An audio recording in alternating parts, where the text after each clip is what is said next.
qui me regardez de New York ou de Pékin, venez les sentir. Ah bah non, vous pouvez pas. Venez les goûter. Ah non, vous pouvez pas non plus. Allez, on approche. Venez au moins les toucher. Ah ben non, vous pouvez pas non plus. En fait, le digital, c'est génial. Je peux parler à des millions de clients partout dans le monde, comme sur un immense marché planétaire. Mais comment je les vends, moi, mes légumes? Eh bien, justement, maîtriser les fondamentaux du marketing digital, ça permet d'installer son étal au bon endroit sur la toile, avoir la méthode appropriée et les réflexes qui vont me démarquer des autres marchands. Et je pourrais même échanger avec mes clients en temps réel. Vous croyez en votre produit, en votre marque, en votre service, et vous voulez les développer grâce au numérique? Alors bienvenue. Bienvenue dans ce parcours. Le marketing digital, ça s'apprend. Votre guide dans ce parcours, c'est Alice Maton, une experte du marketing digital qui vous fera profiter de ses 15 années de pratique et surtout de sa double expérience en agence et chez l'annonceur. Au programme, 3 chapitres composés de vidéos avec Alice Maton donc, mais aussi des interviews d'experts du e-commerce et du marketing digital. Vous découvrirez des jeux pour développer vos connaissances, des ressources pour les approfondir et un quiz pour les valider. Dans le premier chapitre, vous ferez connaissance avec le SEO, le SEA, le display, bref, des leviers essentiels pour acquérir, convertir et fidéliser vos clients online. Au cours du deuxième chapitre, vous apprendrez à développer votre communauté digitale, notamment grâce aux réseaux sociaux. Enfin, le troisième chapitre vous démontrera que le marketing digital, c'est une attitude, un état d'esprit et une souplesse à acquérir avec un leitmotiv, la remise en question permanente. Comme nous sommes déjà de plein pied dans ce monde merveilleux du digital, tous ces contenus sont bien évidemment à Tawadak. Anytime, anywhere, any device, any content, bref, vous allez pouvoir les consulter où vous voulez sur le support de votre choix et quand vous le souhaitez. Vous pourrez même poser vos questions et partager votre expérience avec la communauté Habilways sur le forum. Un conseil, allez bien jusqu'au bout de ce parcours, c'est la condition pour obtenir la recommandation LinkedIn et votre attestation de réussite. Le marketing digital, ça s'apprend. Comment? Sur un support digital, bien évidemment. Quand? Maintenant. Habilways.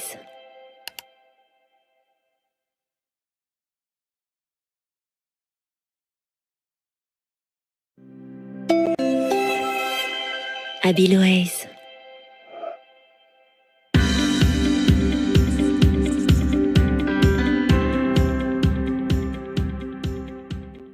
Imaginons que je veuille aujourd'hui m'acheter une lampe. Je tape sur Google « lampe années 30 ». Je clique sur l'un des tout premiers sites qui apparaît. Design Market, de véritables lampes d'époque, c'est exactement ce que je veux. En réalité, pour arriver dans les premiers résultats sur Google, Design Market a soigné ce que l'on appelle le référencement naturel, le SEO.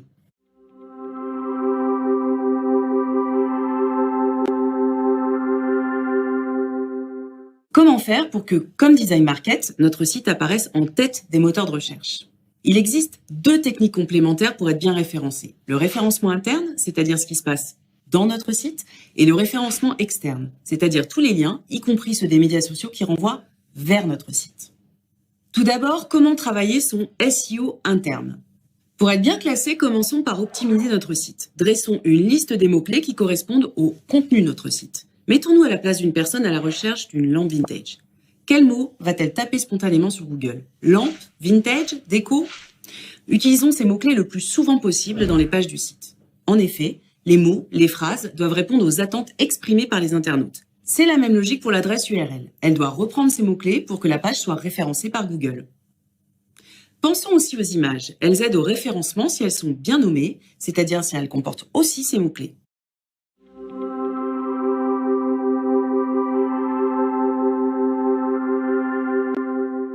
Maintenant, comment travailler son SEO externe? L'objectif principal est d'avoir des backlinks, c'est-à-dire des liens présents sur d'autres sites qui renvoient vers notre site. Les backlinks sont essentiels pour les moteurs de recherche. Ils prouvent que notre site est important puisqu'il est valorisé par de nombreux autres sites. Pour développer les backlinks, contactons des sites en affinité avec notre marque et mettons en place des partenariats. Design Market pourra par exemple contacter des blogueurs déco. Le référencement naturel est un tel enjeu que les grandes marques, pour passer devant leurs concurrents dans les moteurs de recherche, font souvent appel à des experts du SEO.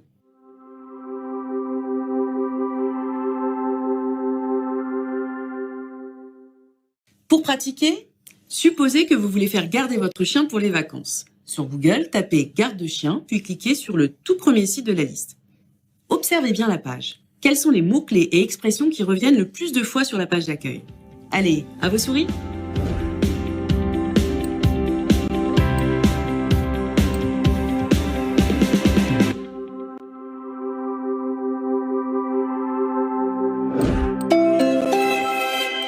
Abiloaise.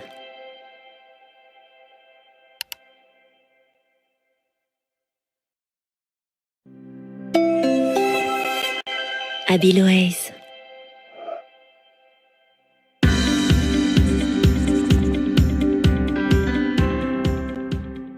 En moyenne, 30% des visiteurs arrivent sur un site en cliquant sur un lien sponsorisé. En effet, les premiers résultats d'une recherche Google apparaissent dans un encart vert « Annonce ». Les marques présentes dans cette liste ont acheté des mots-clés. C'est le principe du référencement payant, le SIA, une annonce publicitaire sur les moteurs de recherche.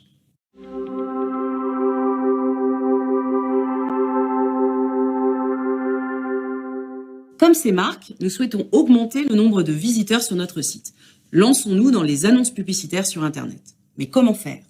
Commençons par lister les mots-clés pertinents, c'est-à-dire les mots que l'internaute tape sur le moteur de recherche quand il fait une recherche. Pour trouver ces mots-clés, mettons-nous à la place du client.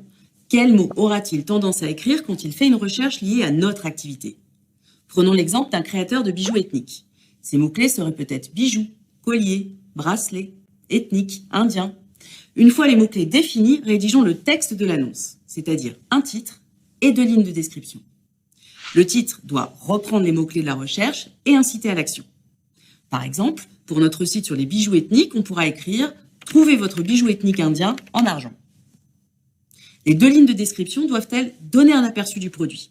Pour cela, choisissons des mots impactants comme « bijoux ethnique traditionnel fait main »,« vente particulier et grossiste »,« 1000 idées de cadeaux ».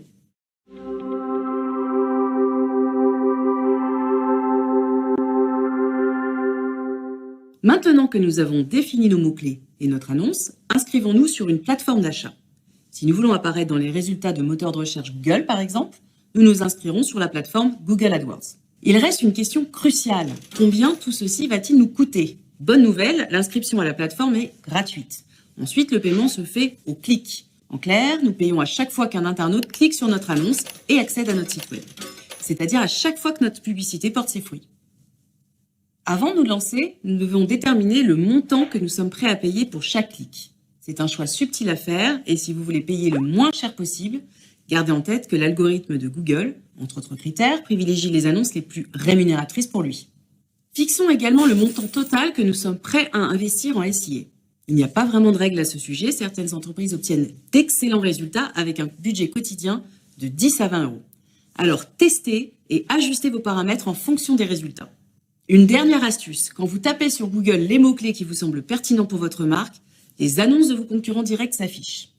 Observez-les bien. Pour vous démarquer, il faudra que vous soyez plus percutant, plus marquant, plus convaincant.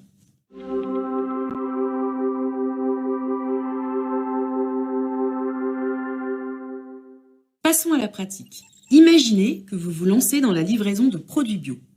Tapez « livraison produits bio » dans Google et observez les annonces des marques qui ont payé des publicités. D'après vous, comment pourrait-elle être encore plus efficace ?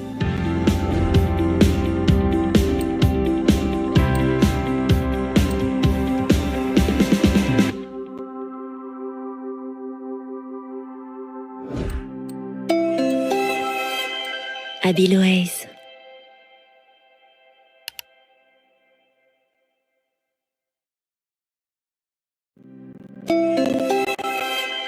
Abiloaise. «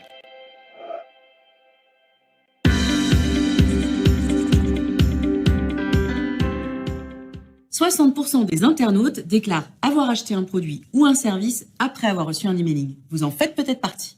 Les entreprises usent de cette méthode tant et si bien que les internautes sont souvent noyés sous les mails publicitaires. Alors, comment sortir du lot et faire en sorte que notre emailing soit ouvert ? Ce n'est pas le fruit du hasard. La clé d'un emailing efficace repose sur 3 principes. Cibler les clients, personnaliser l'envoi et travailler sa création publicitaire. Tout d'abord, déterminer l'objectif de notre offre. Un seul par envoi. Par exemple, découvrir un nouveau produit ou fidéliser nos clients en leur offrant un cadeau. Ensuite, le choix des personnes, c'est-à-dire déterminer les personnes susceptibles d'être intéressées par notre offre. On appelle cette étape le ciblage. Prenons l'exemple de Price Minister. Pour Noël, ils décident d'envoyer un emailing de promotion sur des jouets premier âge. Quelle cible vont-ils choisir? De toute évidence, des parents d'enfants en bas âge. En pratique, une question vous aidera dans cette étape. À quel client dois-je m'adresser en fonction de l'offre que je propose?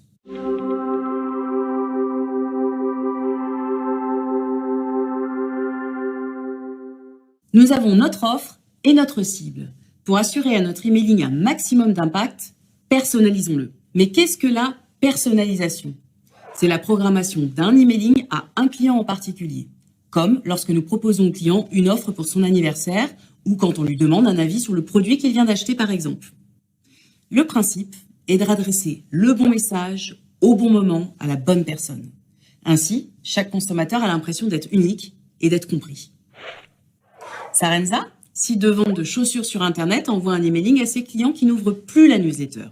L'email joue l'humour avec un visuel de chaussures qui dit « Ne me quitte pas » et indique 4 raisons de rester abonné à la newsletter. Dans cet exemple, l'objectif de Sarenza est de réveiller l'intérêt de ses clients. La relance personnalisée est envoyée précisément au moment où ils semblent se désintéresser de la marque.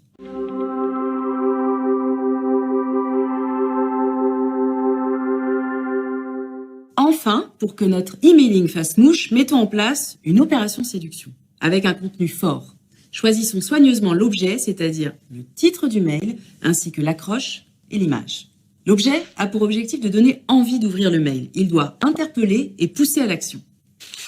Par exemple, pour Voyage SNCF, dernière minute, profitez du mois d'août à prix proms. Une fois le mail ouvert, pour l'accroche et le visuel, restons simples, en donnant envie de cliquer sur le lien. Dans notre exemple, vacances d'été, 1 million de billets TGV dès 25 €, avec un visuel de crème glacée. Simple et efficace. L'emailing est le canal préféré des Français pour recevoir des informations sur une marque. Ce serait dommage de ne pas en profiter, non? Prêt à vous lancer dans une campagne d'emailing?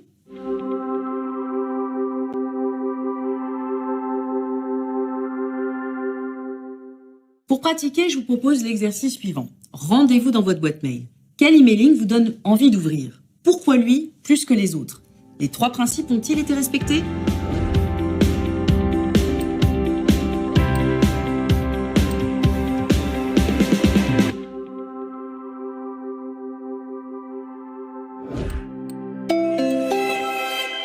Abiloez.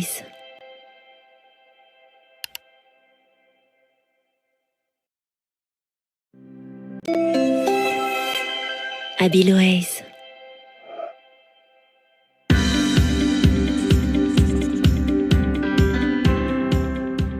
33% du budget que les entreprises consacrent au marketing digital est dépensé dans le display.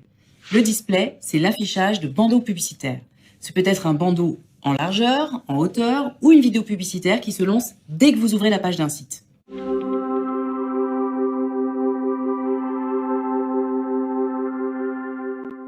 Une campagne display permet de toucher un large public en peu de temps.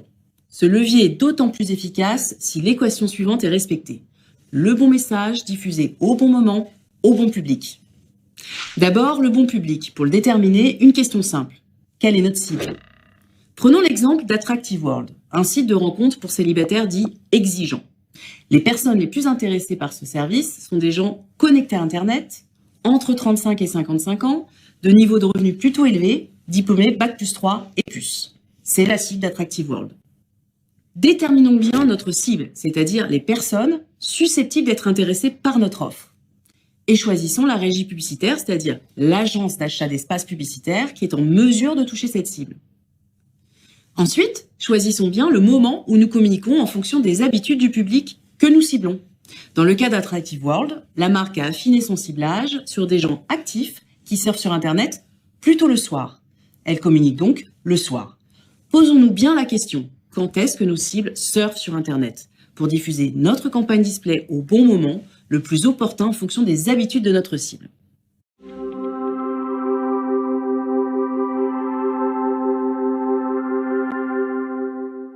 Enfin, il faut diffuser le bon message, car si le ciblage est important, la création l'est tout autant. Le message est un point fondamental. Mais qu'est-ce qu'une bonne bannière? C'est un message fort délivré en 3 secondes. 1 seconde pour attirer l'œil, 1 seconde pour comprendre et 1 seconde pour décider ou non de cliquer. Comment s'y prendre? Utilisons 3 leviers. Soyons simples et original, Osons un titre accrocheur et poussons l'internaute à agir en mettant en avant un bouton sur lequel il suffira de cliquer. Dernière étape, soignons bien notre landing page, c'est-à-dire la page sur laquelle les internautes arrivent quand ils ont cliqué sur le bouton. Dans le cas d'Attractive World, si vous êtes un homme à la recherche d'une femme, mieux vaut que la landing page vous propose de rencontrer des femmes et pas des hommes. Si un internaute a cliqué sur notre bannière, c'est qu'a priori notre publicité lui a donné envie. Il faut maintenant transformer sa visite en action. En résumé, en vous fixant un objectif précis, vous pourrez identifier le bon message, le bon public et le bon moment pour réussir votre campagne display. Bien sûr, tout dépendra de l'impact et de l'originalité de votre création. 2 éléments déterminants pour toucher un maximum de clients.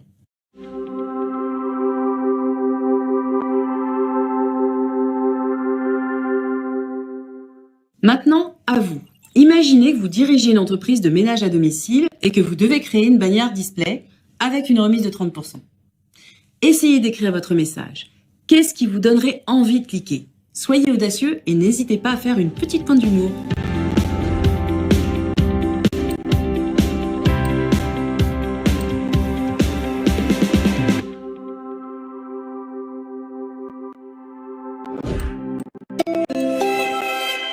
Abiloez.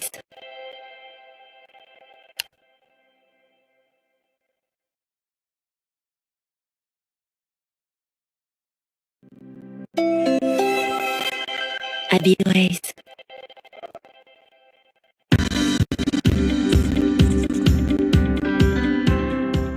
Facebook, c'est d'après son fondateur 46 minutes d'utilisation en moyenne par personne et par jour.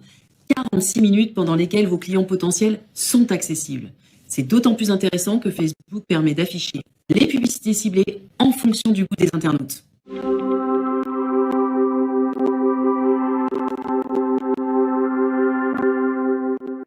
Comment utiliser cette opportunité qu'offre Facebook? Pour faire une bonne publicité sur Facebook, ciblez d'abord le public qui correspond à votre marque. Facebook permet d'affiner l'audience de la campagne publicitaire avec des critères très précis. Âge, sexe, lieu, mais aussi occupation, sport pratiqué ou situation familiale. Par exemple, quand Decathlon veut vendre sa dernière montre connectée pour compter les kilomètres et les dénivelés, il cible sur Facebook les fans de vélo qui seront les plus intéressés. Ne vous lancez pas tout de suite en investissant une grosse somme. Testez votre première campagne avec un petit budget, puis analysez les retours. Si ça marche, augmentez vos investissements. Si ça ne marche pas, testez un autre ciblage.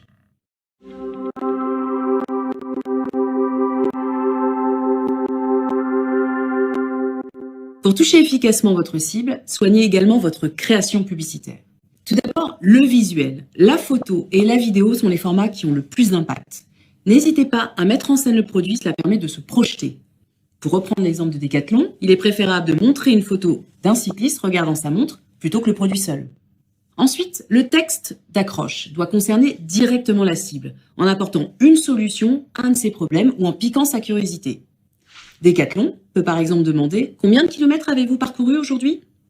Enfin, complétez votre création publicitaire en intégrant un bouton d'appel à l'action. C'est le lien sur lequel vous voulez que les internautes cliquent. En savoir plus, acheter, télécharger, demandez-vous ce qui peut déclencher le clic. Facebook est un levier idéal pour travailler en finesse et toucher au mieux votre cœur de cible. En plus, vous pouvez tester et adapter votre campagne au fil des réactions, en modifiant le texte, l'image ou le ciblage, ou bien les trois à la fois.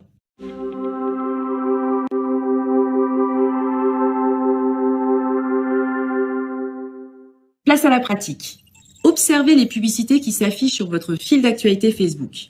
Les publicités vous semblent-elles bien ciblées ou y a-t-il une erreur de ciblage? Alors, top ou flop?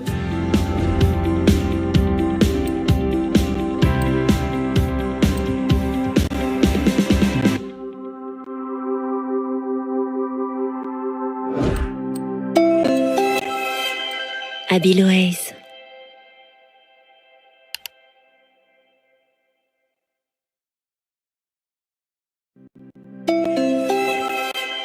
Abiloez.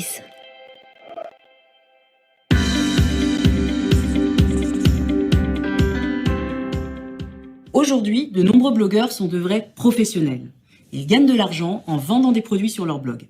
Comment est-ce possible? Grâce à un programme d'affiliation. c'est-à-dire un partenariat avec un site de vente qui leur reverse une commission. L'affiliation est un partenariat qui a lieu entre un affilieur qui a des produits à promouvoir et un affilié qui a un site ou un blog important et qui va recommander ses produits. L'affilieur génère des ventes additionnelles et l'affilié reçoit une commission sur chaque vente. C'est le principe d'apporteur d'affaires appliqué à Internet.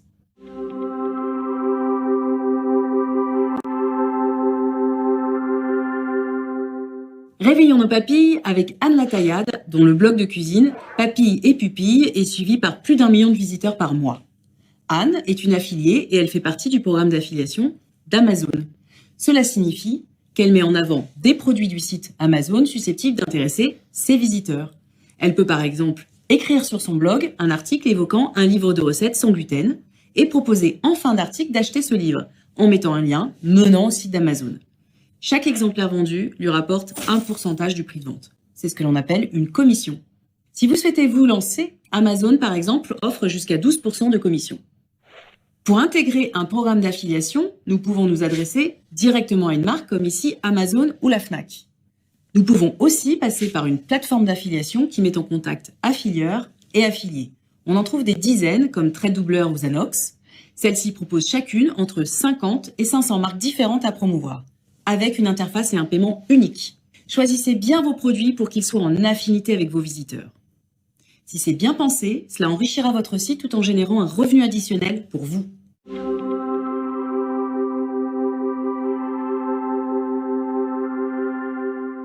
Nous avons sélectionné les produits ou les services que nous voulons mettre en avant. Maintenant, comment en parler ?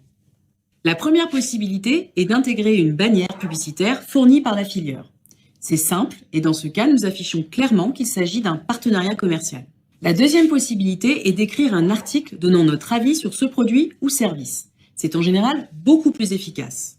Dans ce cas, il faut parler simplement du produit en expliquant ses qualités et ne pas adopter un langage trop commercial. Cela ne semblerait pas honnête et cela pourrait faire fuir nos visiteurs. Se lancer dans un programme d'affiliation permet aux affilieurs de vendre plus et aux affiliés de se rémunérer en faisant leur promotion.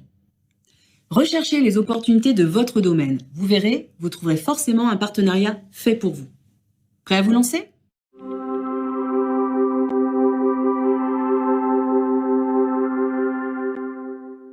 Pour pratiquer, un exercice concret. Visitez oiseauxroses.com, un blog qui parle de voyage. Observez comment les articles sur les guides touristiques, le matériel photo ou les sacs à dos se terminent par un lien d'achat.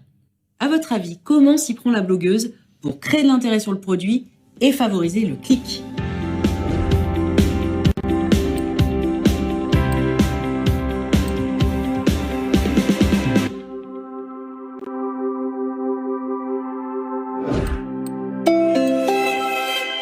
Abiloaise.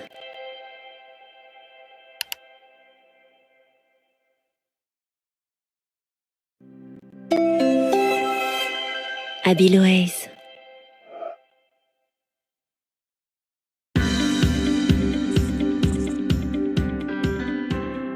Bonjour, je m'appelle François Marc, je suis vice-président e-commerce pour le segment luxe chez Accor Hotel. Les campagnes d'acquisition chez Accor sont gérées sur 2 timings différents. Des premiers timings qui sont des timings au long cours, qui sont des campagnes qu'on va gérer tout au long de l'année sans grande spécificité. Et ensuite, en fonction d'un plan commercial prédéfini, on va monter des opérations tactiques très spécifiques, très détaillées, sur lesquelles on va essayer d'utiliser l'ensemble des leviers d'acquisition à notre disposition. L'idée étant derrière d'aller bénéficier de la complémentarité des uns et des autres.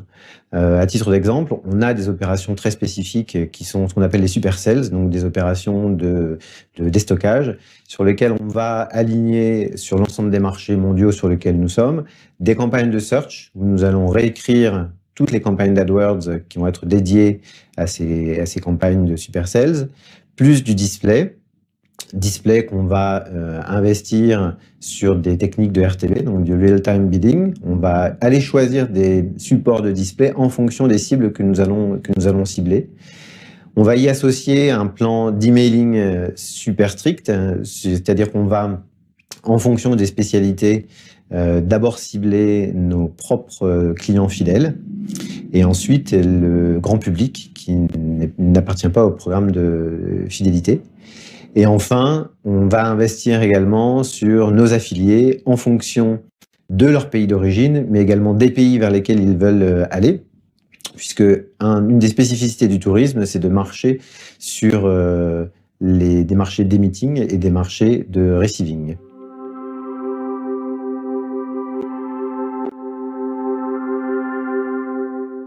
Les points de vigilance pour maximiser son taux de conversion sont avant tout la qualité du trafic.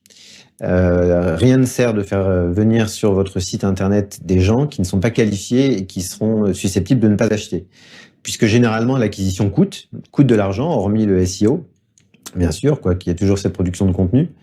Mais de façon générale, l'acquisition coûte de l'argent et peut coûter très très cher et très très vite. D'où l'importance de réécrire et de porter un soin très particulier à l'écriture des annonces et des choix des partenaires auxquels nous allons faire appel. Et une fois que vous allez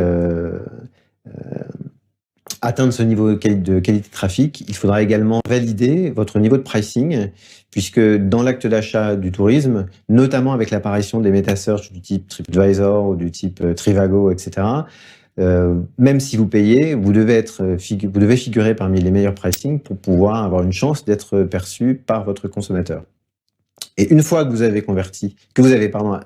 drivé ce trafic sur votre site, vous allez devoir avoir un site de qualité, un site internet de qualité également, puisque même si votre trafic est de qualité, il faut, une fois qu'il est arrivé sur le site internet, lui proposer de multiples entrées pour qu'il puisse faire ses réservations à tout instant, tout le temps.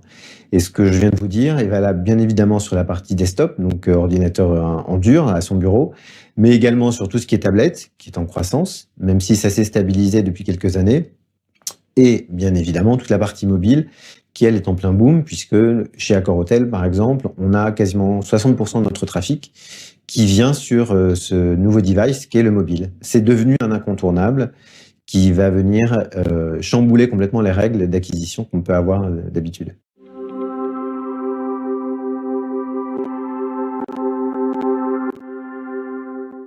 Le mobile joue un nouveau rôle dans l'acquisition, la conversion et la fidélisation de nos clients. C'est devenu un incontournable, non pas d'une de ces techniques-là, mais du comportement d'achat et également du comportement de search de tout individu. Quasiment tous les Français ont un téléphone mobile, en tout cas actif et capable d'acheter sur Internet. De plus en plus, les gens en ont plusieurs. Et c'est devenu quelque chose en termes de marketing qu'on ne peut pas oublier. Alors, ça veut dire qu'en termes d'acquisition, il va falloir intégrer ce nouveau device dans l'ensemble des politiques d'investissement, sachant que on fait beaucoup de search sur mobile, mais qu'on convertit moins sur mobile. Ça veut dire que les ratios d'investissement, de retour sur investissement, doivent être revus et comparés à ce qui est comparable. Et après, les marketeurs un peu malins vont utiliser ce nouveau device pour accompagner le client dans son search, dans son booking si c'est possible, en tout cas sa réservation pour les hôteliers, mais également dans l'ensemble de son parcours de consommation du produit. C'est-à-dire que dans le monde de l'industrie, et particulièrement dans celui du luxe, quand une personne va venir consommer sa chambre d'hôtel, il va falloir également lui proposer des parcours de visite à l'intérieur ou sur le réseau, le périmètre géographique dans lequel il va se situer, et lui proposer des restaurants, lui proposer des magasins haut de gamme, des partenariats, la capacité d'acheter des tickets de spectacle, etc., etc. Et ce mobile vient donc en complément et bouleverser l'usage de recherche, d'acquisition et de consommation de cette chambre d'hôtel qui n'est plus que 4 murs avec un lit et quelques services, mais vraiment un ensemble de services qu'il va falloir apporter à nos consommateurs. Et enfin, en termes de fidélisation, c'est un fabuleux outil pour tous les commerçants, puisque c'est à partir du moment où l'individu charge une application de votre marque, vous allez pouvoir, vous, en tant qu'entreprise, aller multiplier les points de contact et vous rappeler à son bon souvenir un maximum de fois. C'est un incontournable, voire même le prérequis à toute pensée. Avant même de penser desktop, maintenant, on essaie déjà de penser mobile pour ensuite le décliner sur des univers beaucoup plus classiques du e-marketing.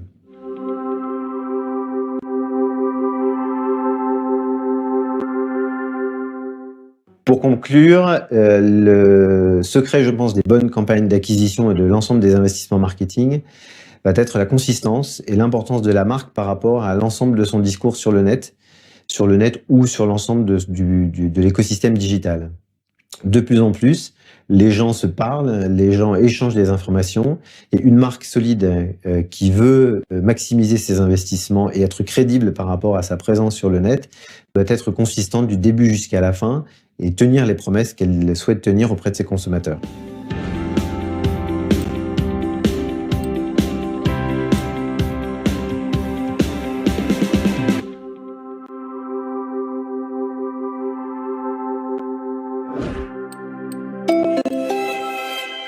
Abiloaise.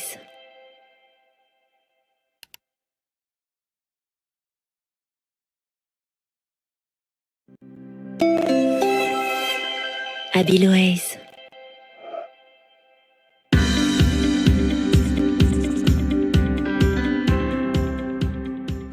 Une marque vous a-t-elle déjà proposé de changer de vie?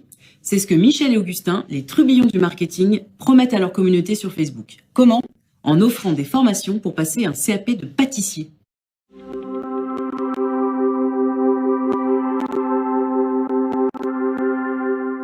Prendre la parole sur les réseaux sociaux, c'est l'occasion de se montrer accessible, de confirmer sa singularité et de favoriser le bouche à oreille digital.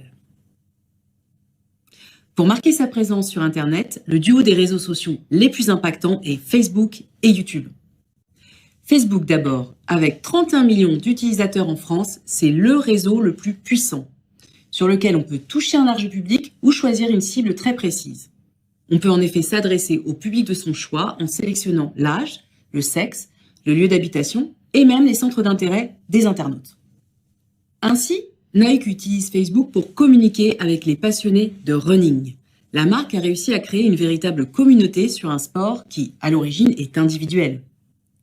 À travers la page Facebook de Nike, les internautes échangent, publient des vidéos et des photos de course. Ils se tiennent au courant de l'actualité de ce sport. Facebook est le réseau social à privilégier si nous souhaitons réunir des gens autour d'une thématique ou d'une passion.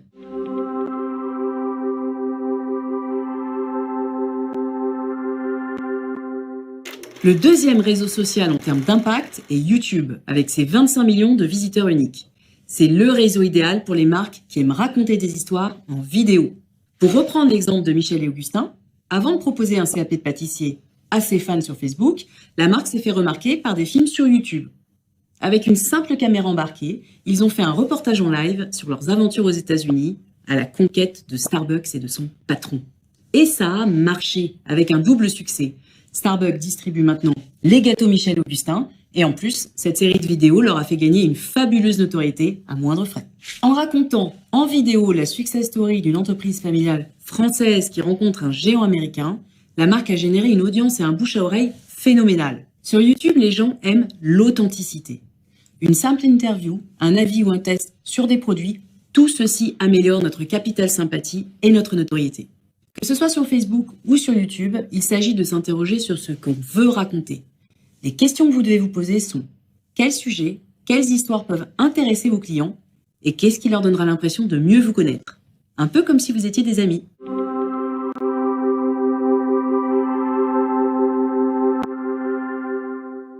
Pour pratiquer, je vous propose de choisir un thème de prédilection ou de partir de votre passion.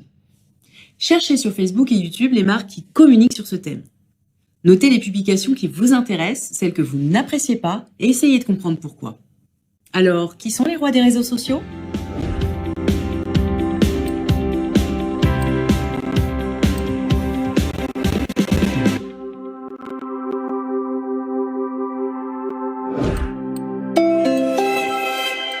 Abiloaise.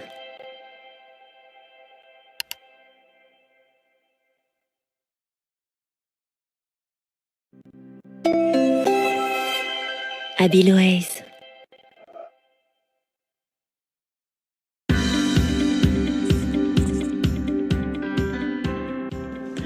Bonjour, je suis Anne Gatinois, je suis directrice de la communication chez Pierre et Vacances. Les réseaux sociaux sont systématiquement intégrés dans toutes nos campagnes de communication. Vu le temps qu'on passe tous en fait sur les réseaux sociaux, que ce soit vous, que ce soit moi, même les grands-parents maintenant passent énormément de temps sur Facebook, etc. pour avoir des nouvelles de leur famille, de leurs petits-enfants. C'est hyper important du coup d'intégrer systématiquement effectivement les réseaux sociaux qui sont devenus un poids très important de contact avec de clients potentiels chez nous. Donc de la même façon que quand on construit une campagne, on intègre, ou en tout cas on réfléchit à intégrer la télé, la radio, l'affichage, tout ce qui est digital aussi, des campagnes type bannières sur les sites internet, des emailing. On intègre donc la partie réseaux sociaux et notamment Facebook dans nos campagnes. Par contre, on a une logique différente. On communique pas de la même façon sur les réseaux sociaux par rapport à des médias, on va dire, plus traditionnels, plus historiques, tels que, par exemple, quand on fait une campagne télé. Sur les réseaux sociaux, c'est important d'avoir un ton spécifique. On est beaucoup moins promotionnel. On peut être un petit peu plus décalé, un petit peu plus humoristique dans le ton, un petit peu plus percutant. Après, il faut savoir que sur les réseaux sociaux, et notamment Facebook, qui reste un réseau social très important en termes de temps passé, c'est un réseau qui est essentiellement consommé sur le mobile. Il est donc essentiel sur le mobile d'avoir des formats qui soient adaptés mobile. Donc on pense vraiment à tout ça quand on construit tous nos contenus et tous nos messages. On les pense réseaux sociaux et on les pense mobiles.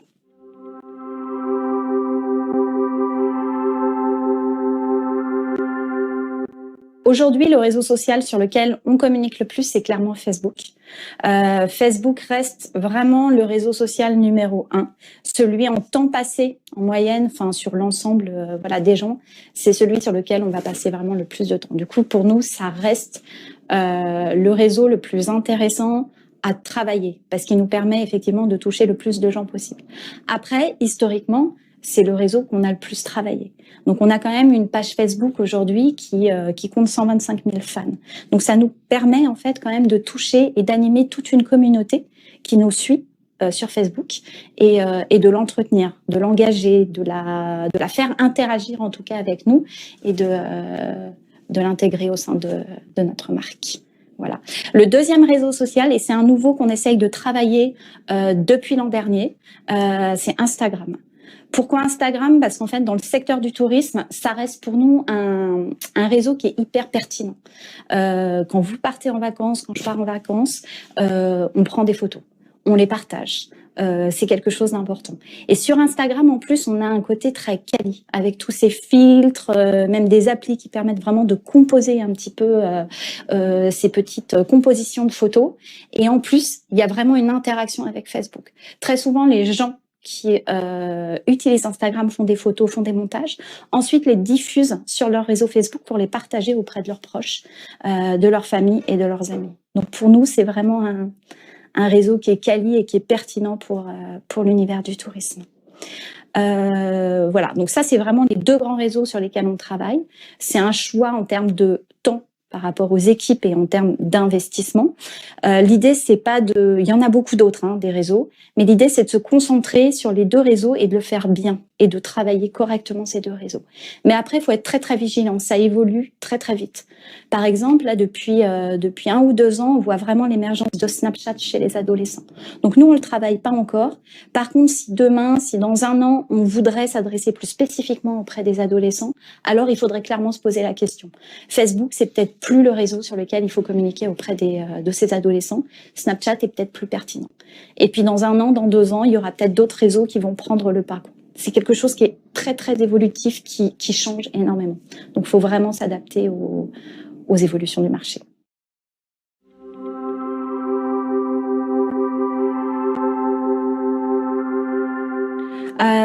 Sur les réseaux, ce qui est important, c'est aussi de varier les messages. Donc, effectivement, il y a des choses qui fonctionnent, qui sont efficaces, qu'on remarque. C'est dès qu'on fait interagir, en fait, l'internaute. Par exemple, c'est tous des posts avec des questions. où on lui demande son avis. Et toi, quelle est ta meilleure expérience de vacances au ski?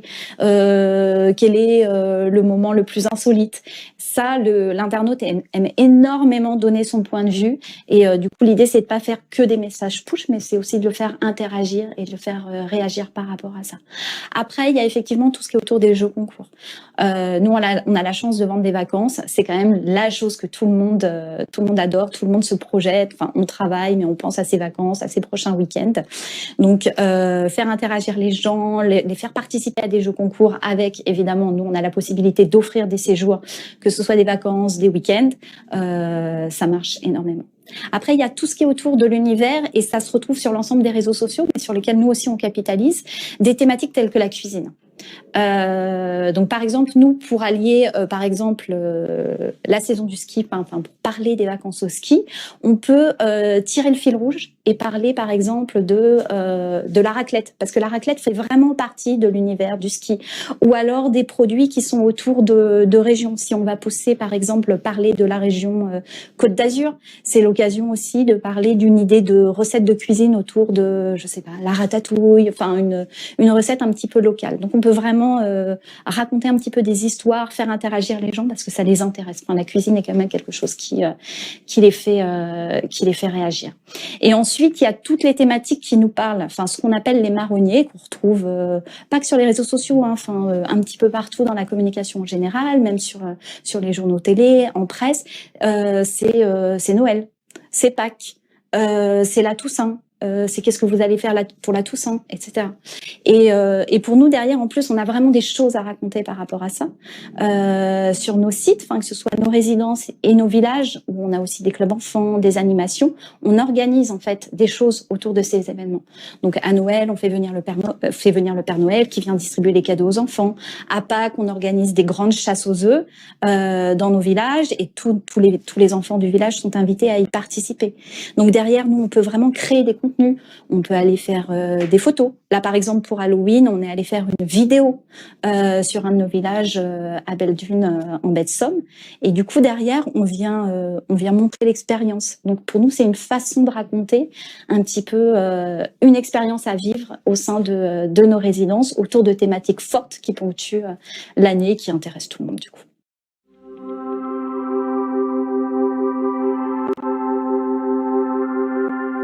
Les réseaux sociaux, effectivement, depuis un an et de plus en plus, c'est quelque chose qu'on cherche vraiment à travailler. Donc, on se cherche beaucoup. Il n'y a pas de réponse parfaite. Il faut vraiment évoluer avec le marché et surtout, ça ne dépend pas que de nous. Il faut vraiment écouter l'internaute. On est beaucoup plus dans une interaction. Donc, il faut suivre les tendances, il faut tester des choses, il faut voilà. On est vraiment dans une phase d'apprentissage et il faut vraiment travailler, investir, se faire accompagner aussi d'agences qui sont vraiment spécialisées sur le sujet. Donc nous, on a des grandes agences de communication qui nous accompagnent, qui nous soutiennent. Donc on a vraiment des fils rouges de communication qui sont cohérents ensemble. Mais on n'hésite pas ensuite à faire appel à des agences qui sont un petit peu plus spécialisées et focus sur les réseaux sociaux pour avoir des contenus qu'on puisse tirer plus pertinents, plus efficaces et surtout d'avoir une expertise puisque ces agences du coup travaillent avec beaucoup de marques et du coup apprennent vraiment très très vite. Voilà. Donc il faut être très humble face aux réseaux sociaux et c'était un petit peu le mot de la fin.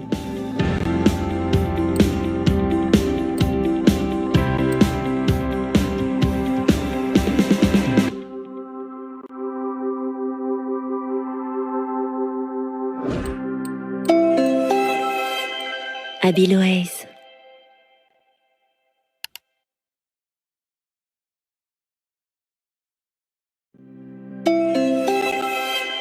Habiloaise.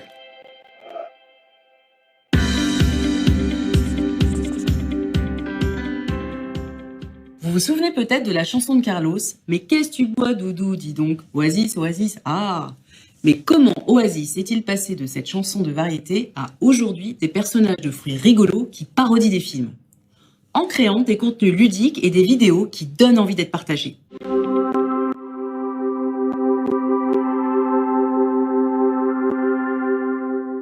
Oasis propose un contenu cohérent avec sa marque, un contenu qui intéresse le consommateur. Grâce à cette stratégie de contenu de marque, Oasis s'adresse avec le ton qu'il faut aux enfants et aux ados. On est loin du discours commercial et c'est ça qui marche. Ce succès réside dans une question qui va bien au-delà du produit ou du service. Quel contenu une marque peut-elle proposer à ses clients? Blédina s'est posé la question avec ses produits alimentaires pour la petite enfance. Comment être une marque de référence pour les mamans? En proposant des vidéos et des articles sur la santé conçus avec des nutritionnistes de la petite enfance.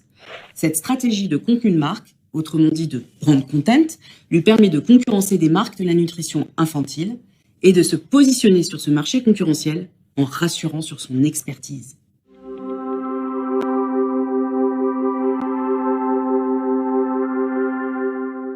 Le principe du brand content est de ne plus s'adresser simplement au consommateur, mais à la personne. Dans le cas de Blédina, à la maman préoccupée par la santé de ses enfants. Dans un autre univers, Fiat propose par exemple à ses internautes de créer une voiture du futur en leur donnant leurs idées pour que leurs ingénieurs en conçoivent le prototype. Pour créer une expérience unique, Fiat s'adresse à nos émotions, touche le petit garçon qui a toujours rêvé de construire sa voiture.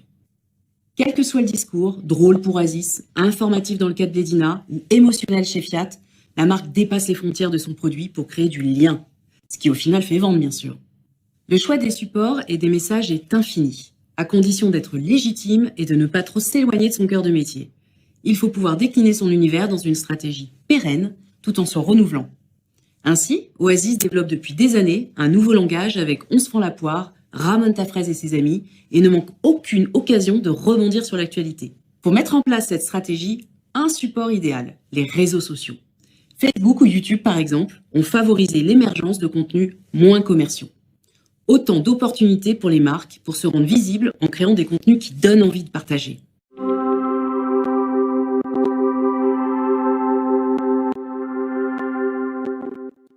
Pour pratiquer, imaginez que vous travaillez pour une marque de bonbons. Quel contenu pourriez-vous proposer en live? Qu'est-ce qui pourrait faire que votre marque se différencie par un contenu unique? Alors, prêt à changer votre façon de parler à un client?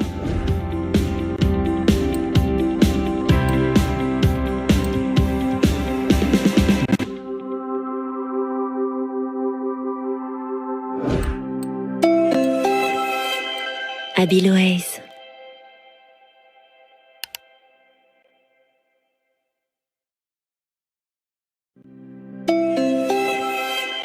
Habiloaise.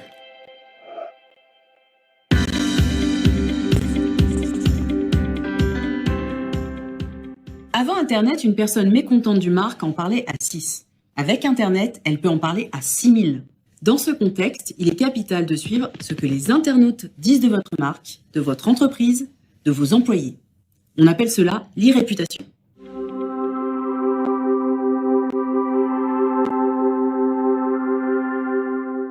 Il suffit d'une seule mauvaise expérience racontée sur les réseaux sociaux, un blog ou même une page Facebook pour que cela donne une très mauvaise image de la marque. Vous vous souvenez peut-être de la publication d'une photo d'enfant sur la plage avec un homme nu en arrière-plan sur le site de la Redoute. Cela a généré un bad buzz, c'est-à-dire un phénomène de bouche à oreille négatif qui a enflammé les réseaux sociaux en quelques heures. Il est donc essentiel de regarder ce que les clients disent de vous, surveiller votre e-réputation. Cela se fait facilement avec des outils de veille comme par exemple Google Alerts ou Synthesio. Ils permettent de suivre tout ce qui est dit en positif ou en négatif, que ce soit sur les moteurs de recherche, les blogs ou les réseaux sociaux. Maintenant, que faire si malgré votre travail de veille, un bad buzz se produit? Dans ce cas, la réactivité est clé, car sur Internet, tout peut aller très vite et très loin.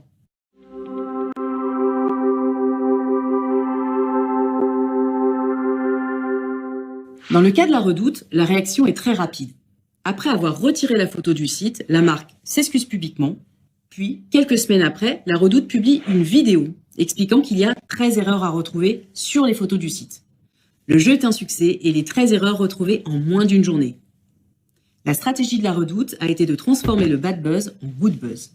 En matière d'e-réputation, l'important est d'être réactif et d'apporter une réponse adaptée aux problèmes rencontrés. Enfin, n'oubliez pas que la gestion de l'e-réputation est un travail de longue haleine qui nécessite un investissement régulier sur le long terme.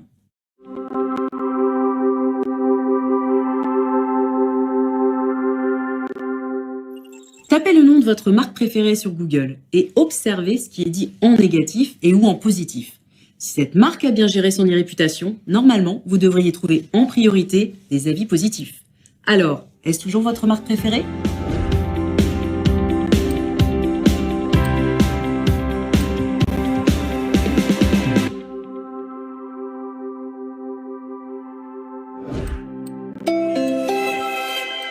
Habiloaise.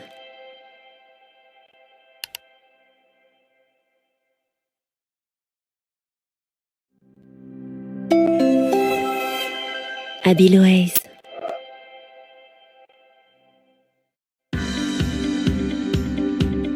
Bonjour, je m'appelle Julien Couvrant. Moi, j'ai deux postes. Je suis à la fois enseignant en communication dans plusieurs écoles à Paris, donc à la fois en communication digitale et en planning stratégique. Et je suis aussi à mon compte depuis plusieurs années et je fais du conseil en entreprise, notamment sur le secteur digital et pour la COP22 toute l'année dernière. Il y a plusieurs tendances pour moi qui vont amener le marketing à se révolutionner sur le digital dans ces années à venir. Donc tout d'abord, c'est le phénomène d'instantanéité et d'éphémère qui est de plus en plus présent, même si on ne s'en rend pas forcément compte, notamment sur la cible des millennials, donc les plus jeunes d'entre nous. On voit ça avec Snapchat, qui a basé tout son modèle sur l'instantanéité, justement, avec du contenu brut. Les nouvelles fonctionnalités que Facebook intègre à la fois sur Facebook, Facebook Live, mais aussi sur Instagram avec les stories d'Instagram et le live récemment instauré sur le réseau. La deuxième tendance pour moi, c'est l'Internet des objets, où de plus en plus les individus sont prêts à délivrer leurs données pour qu'elles soient analysées dans une idée de se surpasser un petit peu et d'être le meilleur des humains possible grâce à l'aide de la technologie. L'autre tendance pour moi, c'est la réalité virtuelle ou la réalité augmentée. On a vu le phénomène Pokémon Go qui a pris une importance énorme toute cette année, même si ça commence un petit peu à s'essouffler, mais on a des choses comme l'Oculus Rift de Facebook qui relance la tendance. Et puis bien évidemment, tendance de fond qu'on voit depuis plusieurs années, les messageries instantanées, Line, WhatsApp, WeChat, Facebook Messenger aussi, où de plus en plus en fait on va intégrer de plus en plus de services comme Uber qui est intégré à Facebook Messenger dans une idée justement de pouvoir capitaliser sur ces canaux sociaux et pas ces réseaux sociaux pour aller chercher différents publics.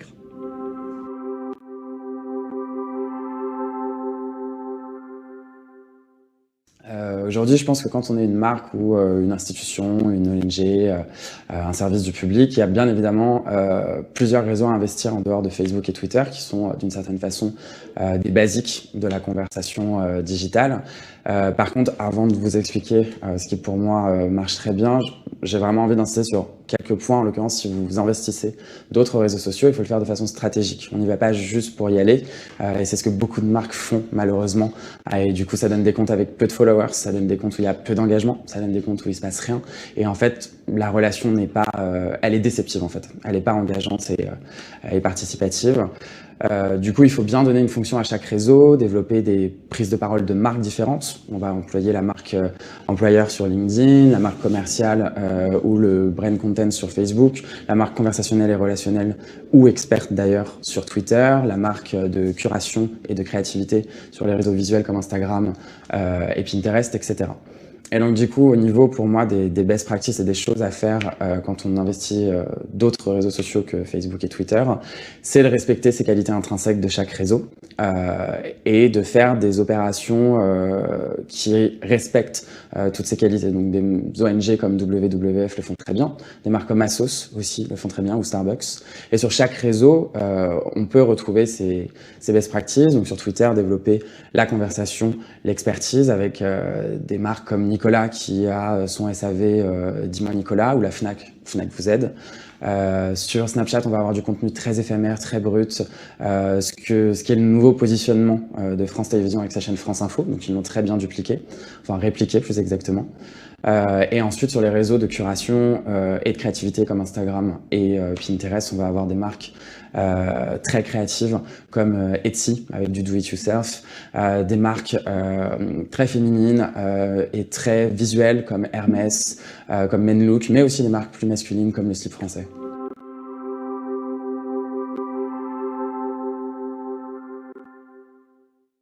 Le digital a eu une importance énorme pour la COP22, mais aussi pour la COP21. Mais particulièrement pour la COP22, puisque en fait c'était une COP qui jouissait d'une exposition médiatique beaucoup moins importante que celle qui avait lieu à Paris. Et le digital était vraiment un point névralgique pour plusieurs raisons. Donc avant d'y revenir, je vais vous donner quelques chiffres. Aujourd'hui, en fait, en tirant les conclusions de cette conférence, on a vu que les posts Facebook avaient eu au total un reach de plus de 2 millions, donc ce qui est énorme. Et le site internet a engagé plus d'1 million de visiteurs sur sa page, sur ses différentes pages, pardon. Et on a également plus d'1 million de mentions au cours des 6 derniers mois sur le digital qui ont été faites par les différents canaux, donc ce qui est énorme. Et ça a servi à plusieurs choses, notamment déjà au niveau national, de prendre la parole sur un public plus jeune, plus moderne, qui a envie de voir des changements, donc notamment au niveau de la thématique des changements climatiques. Et ça nous a permis du coup de parler de façon très pratique sur un réseau en particulier qui est Facebook, qui est le réseau principal au Maroc. Au niveau national aussi, il y a eu cette idée de faire sortir le Maroc en dehors des frontières, de le faire rayonner. Donc le digital a vraiment apporté cette dimension internationale à la cause, au pays. Et dans cet élan de faire rayonner l'international, il nous a servi à toucher différents publics déjà, donc via une stratégie d'influence sur laquelle je vais revenir juste après, mais surtout des publics en termes géographiques et linguistiques, puisqu'on a communiqué en 4 langues, en français, anglais, arabe et espagnol, sur plusieurs réseaux sociaux et un site internet. Et au niveau de l'influence, c'est quelque chose qui a rendu la communication beaucoup plus simple, puisqu'aujourd'hui, quand vous passez par de l'influence classique, via de la presse, via des canaux physiques ou via une égérie, c'est beaucoup plus dur, c'est très long. Alors que là, on est dans l'instantanéité, encore une fois, et on peut demander à des acteurs phares de ce combat ou juste des personnalités médiatiques très importantes de s'engager. Donc c'est ce qu'on a réussi à faire via une opération qu'on a appelée un selfie pour la planète, où on demandait aux gens de se prendre en photo avec leur petit coin de paradis qu'ils voulaient voir préservé quelques jours avant la COP22. Donc on était pressé par le temps, mais on avait besoin d'un reach énorme et c'est ce qu'on a demandé, c'est ce qu'on a réussi à avoir. On a eu plus de 500 retweets sur ce tweet et plus de 800 likes, donc ce qui est énorme en organique, grâce à des personnalités comme Angoun et Econ qui ont joué le jeu par exemple, et ça typiquement en physique c'est impossible de les avoir. Des ministres comme Catherine McKenna, la ministre de l'Environnement du Canada. On a eu aussi des ONG internationales, Conservation internationale, Greenpeace, et on a également pu toucher des entreprises green comme Fago par exemple.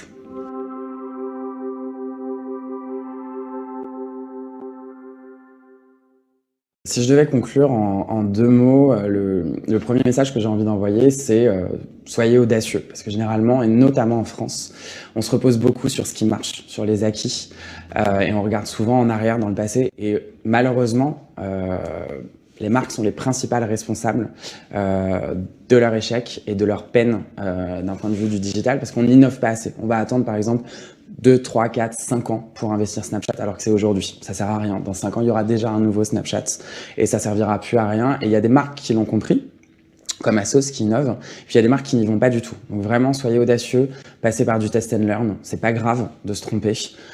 Il faut essayer justement, et c'est le propre du marketing. On fait des tests avec les chiffres. Et puis quand ça marche, ça marche. Et puis quand ça marche pas, ça marche pas. Donc pourquoi ne pas le faire avec la communication?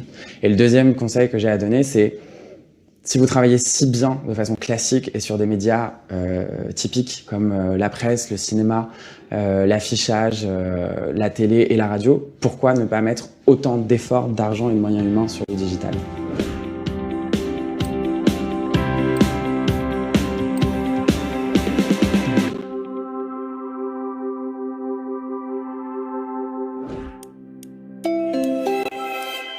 Abiloise.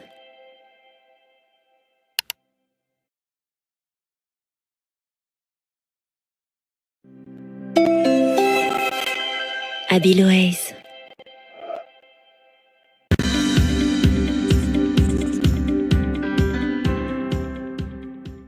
Nous passons en moyenne 1h30 par jour sur les réseaux sociaux. C'est beaucoup. Aussi, certaines marques comme l'opérateur de téléphonie Sosh misent tout sur les réseaux sociaux au point de s'y lancer avant même d'avoir créé un site internet.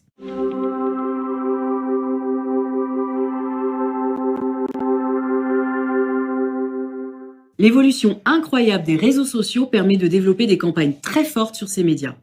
1h30 par jour d'opportunités par client à saisir.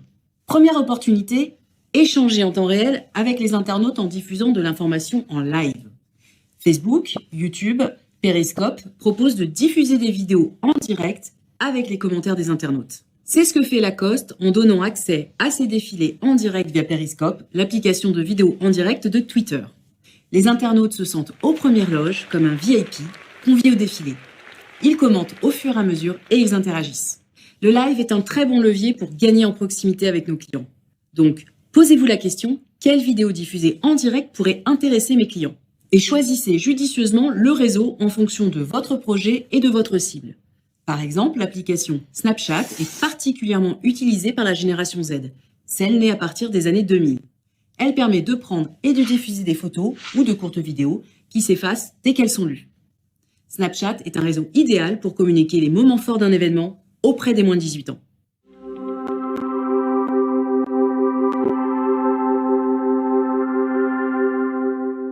Deuxième opportunité. Savez-vous que 4 personnes sur 5 déclarent que leurs amis influencent leurs achats? C'est pour cette raison que les marques utilisent les réseaux sociaux pour vendre leurs produits. Faire ce que l'on appelle du social selling. Les réseaux Facebook, Twitter, Instagram et Pinterest proposent tous cette fonctionnalité. Sephora communique beaucoup sur Pinterest, le réseau social de partage de photos. La marque propose une actualité avec des tutoriels de maquillage et des conseils beauté.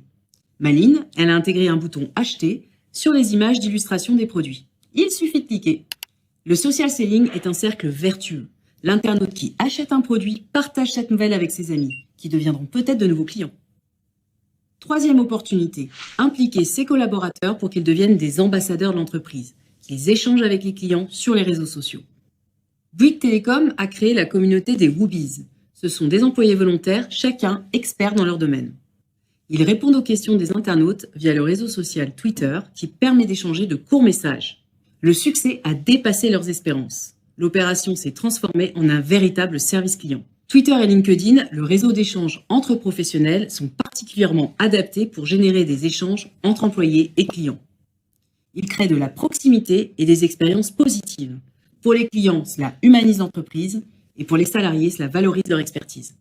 Les réseaux sociaux présentent de nombreuses opportunités pour les marques. N'hésitez pas à explorer et tester de nouvelles idées.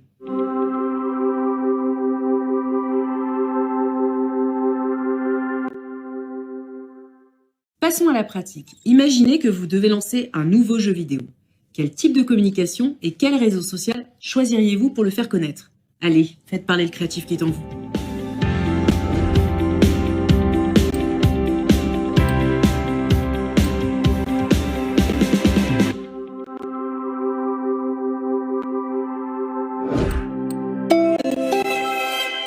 Habilways.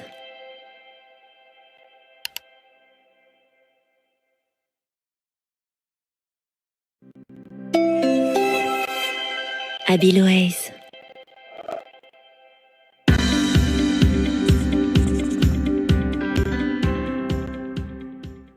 Avez-vous déjà reçu un mail se terminant avec cette phrase toute simple « Envoyé depuis mon iPhone ».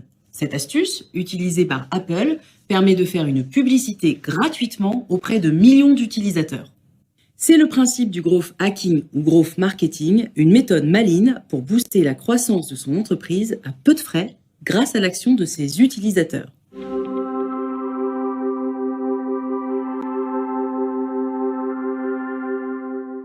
Le growth marketing consiste à dynamiser son marketing digital avec des idées marketing astucieuses et des programmations simples dans un seul objectif, gagner en visibilité et donc en croissance. C'est pourquoi on entend souvent que le growth hacking est un levier de croissance idéal pour les startups à petit budget.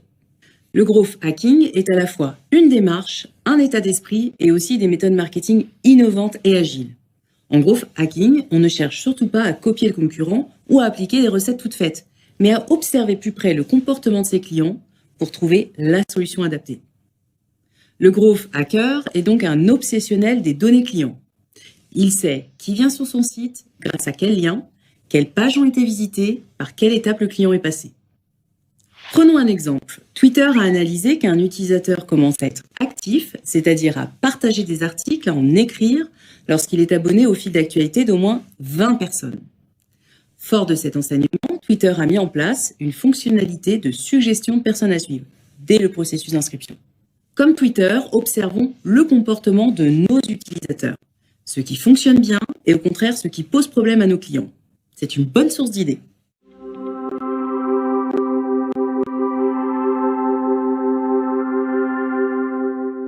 Le growth hacking est une démarche différente du marketing traditionnel. Le marketing cherche avant tout à vendre. Le principe du growth hacking est de fédérer un maximum de personnes pour qu'on parle de nous. L'achat intervient dans un second temps. Prenons un exemple concret, le parrainage. Il est un levier de growth hacking très fréquent. Ainsi, pour le site de stockage de fichiers Dropbox, plus vous invitez d'amis à rejoindre la plateforme, plus vous disposez d'espace pour héberger vos fichiers. De cette manière, Dropbox a fédéré des millions d'utilisateurs. Cette technique permet de se faire connaître à peu de frais.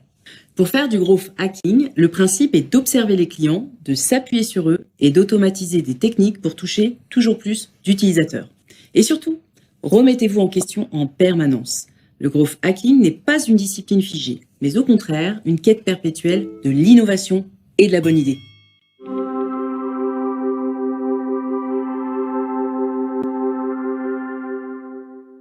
À présent, à vous de tester. Supposez que vous soyez en charge d'une chaîne de salons de coiffure. Vous voulez mettre en place une application sur smartphone qui rappelle les rendez-vous et qui serve de carte de fidélité. Que proposez-vous pour booster votre nombre d'utilisateurs? Une réduction à chaque client qui en parraine un nouveau? Avez-vous d'autres idées? Éveillez le growth hacker qui est en vous.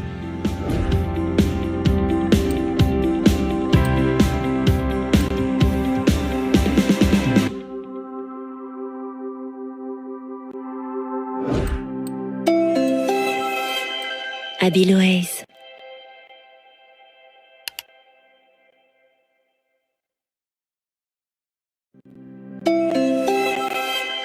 Habilways.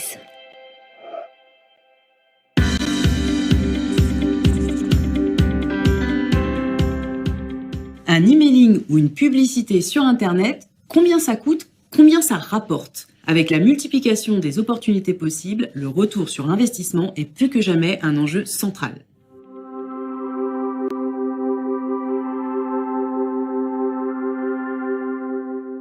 Aujourd'hui, il faut être en mesure de calculer la rentabilité de chaque action pour piloter au mieux sa stratégie de marketing digital.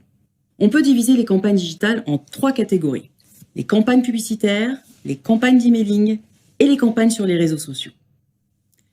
Le ROI de chacune de ces catégories se mesure avec des indicateurs différents. Pour une campagne publicitaire, nous suivons 3 indicateurs clés. La visibilité, l'acquisition de trafic et la conversion. La visibilité, c'est le nombre de personnes qui ont vu ma publicité, qui ont été en contact avec ma marque. L'acquisition de trafic, c'est le nombre de personnes qui, après avoir vu ma publicité, ont cliqué pour arriver sur mon site web. Et l'indicateur le plus important, la conversion, c'est le nombre de personnes qui ont effectué sur mon site l'action que j'espérais. Par exemple, acheter mon produit, télécharger un document ou communiquer leurs coordonnées.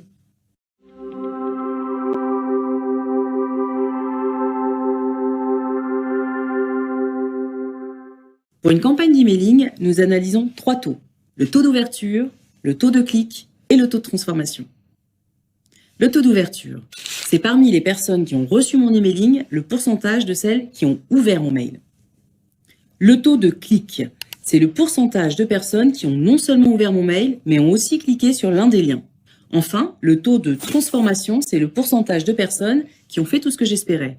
Ouvrir mon emailing, cliquer sur un lien et effectuer une action sur mon site, par exemple un achat. Sur les réseaux sociaux, nous nous intéressons surtout au taux d'engagement, c'est-à-dire l'attachement des clients à la marque. Pour cela, les indicateurs à suivre sont le nombre de partages, de commentaires positifs et de likes obtenus, mais aussi le nombre de nouveaux fans générés.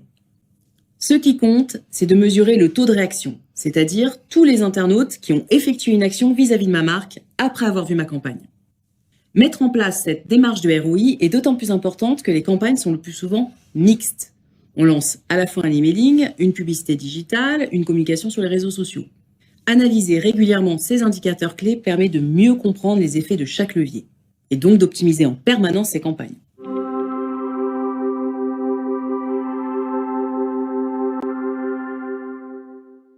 Pour vous familiariser avec le ROI, rendez-vous sur le site d'analyse d'audience Google Analytics.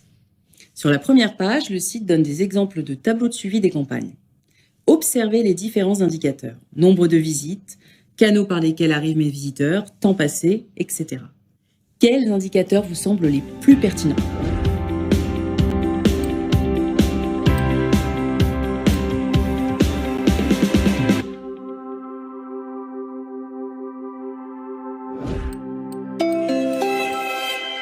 Habilways.